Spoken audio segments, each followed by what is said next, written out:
Clairement, va falloir que je vous donne mon astuce que j'utilise pour ces journées où je mène plusieurs journées en une.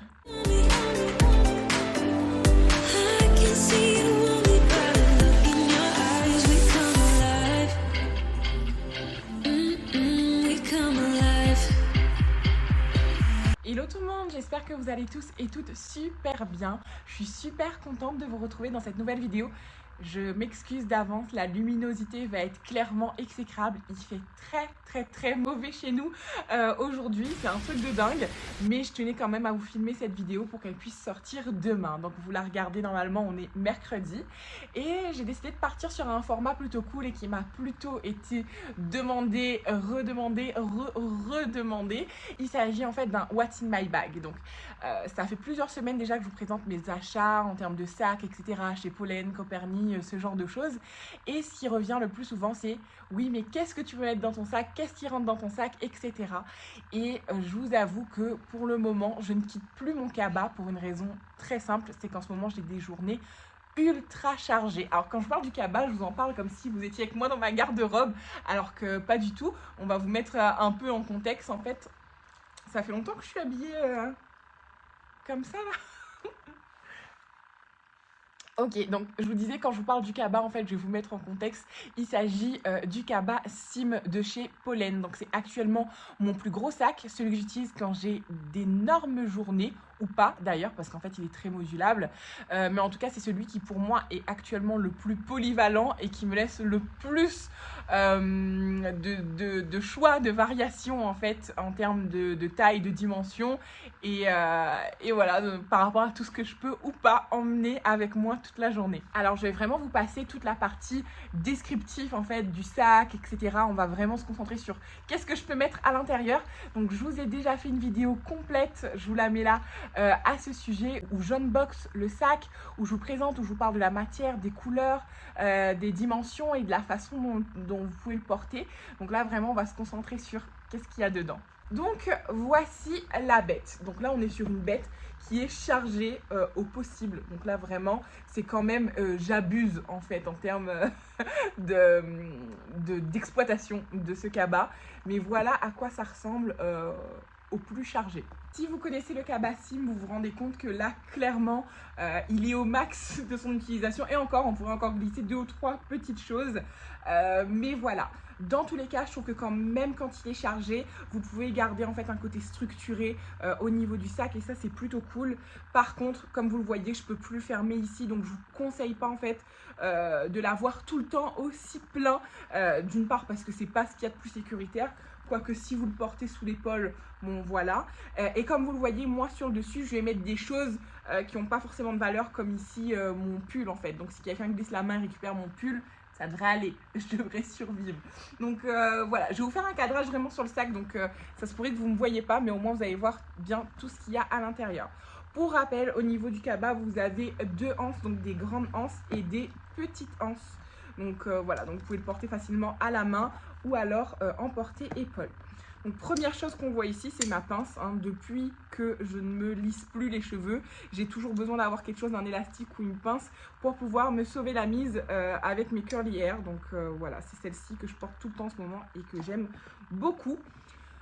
Donc on va commencer par enlever effectivement ce pull, cette surchemise. J'ai souvent une veste ou une surchemise avec moi parce qu'en fait le climat est vraiment très changeant à La Réunion. Donc d'une ville à l'autre on a des microclimats, donc j'ai toujours besoin d'avoir une veste sur moi. Par exemple ici à la plaine il pleut et il fait presque frais, légèrement frais. Et sur Saint-Pierre j'y étais ce matin, il fait extrêmement chaud, mais genre beaucoup trop chaud. Et dans l'ouest aussi j'y étais ce matin, il faisait 32 degrés. Donc voilà, c'est vraiment 2 salles, 2 ambiances. J'ai toujours une petite veste comme ça au cas où. Quand je vous dis que parfois je vis vraiment 2 journées en une, c'est que j'ai besoin de toutes mes affaires de boulot et j'ai peut-être parfois besoin d'un petit sac d'appoint pour aller en magasin, aller choper quelque chose, voilà, faire des petites choses. Et du coup, j'ai pas forcément envie de me ramener mon cabas, surtout qu'à l'intérieur, comme je l'ai dit, il y a des choses de boulot, il y a des documents, il y a mon ordi, etc. Donc je les emmène pas forcément avec moi. Donc j'ai un deuxième sac pollen à l'intérieur du cabas. Qui fait ça? Moi. Donc voilà, c'est celui-ci que je porte beaucoup en ce moment, donc je le glisse à l'intérieur. Bon, je vais pas vous faire un what's in my bag. Mais voilà, en gros j'ai un stylo qui traîne, une pince à épiler alors que je m'épile jamais toute seule, je sais pas pourquoi, et un gloss, donc c'est celui de chez Fenty Beauty que j'adore. La couleur est incroyable, je sais pas si on va pouvoir avoir une mise au point, mais incroyable. C'est le numéro, si ça vous intéresse. Le numéro 3, Honey Waffle. Donc voilà. Donc toujours, enfin pas toujours, mais souvent en ce moment, un sac dans le sac pour les petites courses un peu plus rapides. Vous montrer, je peux le fermer sans problème. Donc voilà. Et il retrouve un peu sa forme beaucoup plus structurée, beaucoup plus beau. Donc c'est comme ça que je l'aime le plus personnellement. Alors, par où commencer? Je vais commencer peut-être du plus gros au plus petit. Donc ici, on va avoir l'ordinateur. Donc je me balade pas tout le temps avec, mais voilà, pour les rendez-vous pro, ça peut m'être utile. Vous voyez, l'ordinateur, il rentre très facilement à l'intérieur. Je vais avoir la tablette. Donc vous allez me dire pourquoi un ordinateur et une tablette? Parce que je ne fais pas la même utilisation pour l'un et pour l'autre. Donc je peux avoir besoin des deux, clairement. Je vous conseille d'ailleurs de mettre votre matériel électronique comme ça dans des pochettes individuelles, hein. C'est mieux. Mais bon, voilà, hein. On va continuer toujours dans l'esprit boulot par mes cahiers calepins agenda. Donc je vais vous expliquer. J'ai mon agenda évasion que je ne quitte pas. J'en ai tout le temps besoin, je note tous mes rendez-vous à l'intérieur. Mes rendez-vous, mon planning, les choses à faire, etc. Donc j'ai toujours ou presque mon agenda sur moi. Ensuite, on va avoir ce calepin-là que j'aime vraiment beaucoup, avec écrit Love, il est vraiment trop mignon, que m'a offert ma nièce. Et en fait, à l'intérieur, c'est mes idées de vidéos, donc tout ce qui concerne YouTube ou création de contenu, inspiration, etc. Mais en général, c'est pour YouTube, c'est mes idées de vidéos que j'ai toujours avec moi, que je note, que j'ai sous le coude, etc. Parce qu'on n'est jamais à l'abri d'être inspiré, voilà, clairement. Et enfin, le dernier de la famille, ce calepin-là, en fait, je mets à l'intérieur toutes mes tâches à réaliser. Donc je peux pas trop vous le montrer, mais si vous voulez, je le sépare entre... En fait, c'est un calepin comme ça, donc assez neutre, avec des lignes. Et en fait, je vais venir tracer à l'intérieur 3 compartiments où je vais mettre en fait le sujet général. Donc admettons que ça serait YouTube, je mettrai YouTube. Ensuite, la sous-catégorie, donc par exemple, je mettrai vidéo de mardi. Et ensuite, la tâche à réaliser, donc par exemple, montage. Et ça me permet comme ça de décortiquer tout ce que j'ai à faire et d'avoir la satisfaction, clairement, de pouvoir rayer chacune des choses à faire. Donc c'est le cahier qui me sert un peu pour mes to-do, clairement, qui me rappelle ce que j'ai sur le feu, quoi, clairement.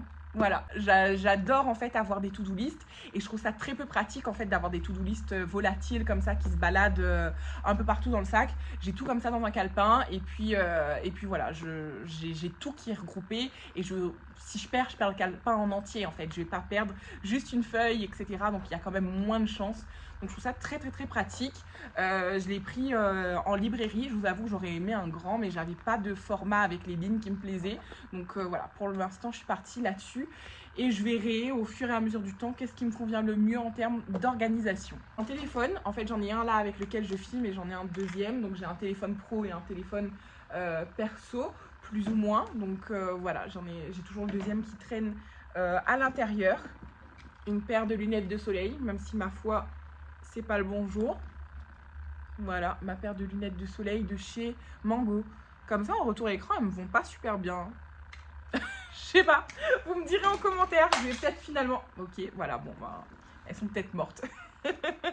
Ensuite, je vais avoir une pochette comme ça. Donc, ma petite pochette de secours, en général, c'est pas dans un truc transparent comme ça, mais j'ai gardé celle de voyage et j'ai pas pris le temps de la remettre en fait dans une bonne trousse de toilette ou quoi que ce soit, où on va voir, bah voilà, comme vous voyez, serviettes, tampons, etc.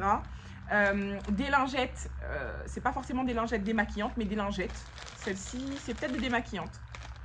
Ouais, c'est des démaquillantes, mais j'aime bien avoir des lingettes sur moi, que ce soit pour les mains ou autre. Des spafons et d'afalgan, enfin voilà, tout ce qu'il faut pour survivre à ma période de fille. Je vous avoue que je passe par une période très compliquée à ce niveau-là. Je vous en parlerai peut-être dans une autre vidéo, mais c'est pas le but du sujet, mais on s'en reparlera. Et ensuite, ce que j'ai à l'intérieur, oui, du fil dentaire. Donc j'ai toujours soit du fil dentaire comme ça, soit en petit bâtonnet pour pouvoir ajuster au cas où j'ai quelque chose entre les dents. Donc voilà, vous savez que c'est un peu mon obsession. Donc voilà, je marche avec du fil dentaire glamour au possible. Donc à l'intérieur du sac, il va me rester 2 pochettes. Bon, et sachez du coup quand votre sac est moins chargé comme ça, qu'il est vraiment plus léger, qui tient toujours aussi bien, qui est toujours aussi bien structuré. Mais si vous n'avez pas envie de l'avoir aussi large, vous pouvez en fait simplement enlever ici le côté aimant. Hop, voilà, donc vous pouvez l'aimanter vers l'intérieur. Et vous allez vous retrouver avec un cabas, voilà, beaucoup moins imposant. Voilà, ça peut vous rendre service, sachez-le. Et du coup, donc les 2 pochettes qui restent, ici c'est une petite pochette make-up, même si je vous avoue que je marche avec très peu de make-up, ça se voit à ma tête, mais je vais avoir mon crayon à lèvres que j'adore et que je ne lâche plus. C'est le Kiko, il est marron, il n'y a pas le numéro, 531. J'ai un autre rouge à lèvres Kiko en fait qui contrebalance, celui-ci va être mat, c'est le 301 qui va être un peu plus beige pour l'intérieur des lèvres. Et je vais avoir un miroir. Donc ça peut varier. Des fois, je peux avoir un bronzer, un blush, etc. Mais en général, je marche plus vraiment avec beaucoup de make-up, sauf si j'ai un événement. Et enfin, la pochette qui est vendue avec le cabas, que je trouve très pratique, que vous pouvez accrocher à l'intérieur du cabas ou alors que vous pouvez glisser dans d'autres sacs. Donc moi, c'est une pochette que du coup j'ai détachée parce que je la glisse au gré de mes besoins dans d'autres sacs. Elle est vraiment très belle aussi, avec toujours un intérieur un peu d'un suède comme ça. Et là, je vais avoir des choses plus importantes. Donc je vais avoir un porte-carte qui est éclaté au sol, mais c'est pas grave, qui me rend service de la caisse d'épargne, hein, voilà, la marque que tout le monde s'arrache. Et du coup, à l'intérieur, en fait, il va avoir mon permis, là, je vois, ma carte vitale, mais sinon, c'est toutes les cartes de fidélité. Donc, la carte Leclerc, Nocibé, etc. Ensuite, ici, vous allez avoir mon magnifique porte-carte Pollen que du coup, j'aime beaucoup plus. Et qui, du coup, va me servir pour tout ce qui est carte bancaire. Mon passeport, voilà, j'essaie toujours d'avoir une pièce d'identité sur moi. Et ensuite, un stabilo. J'adore, c'est les stabilos, vous savez, couleur pastel.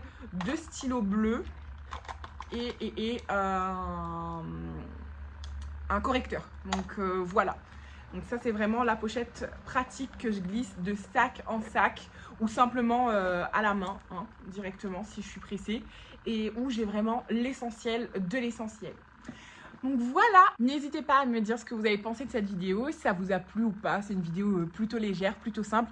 Est-ce que vous voudriez que je vous fasse la même chose peut-être avec des sacs un peu plus petits, un peu plus mini, pour voir ce que je peux emporter ou pas.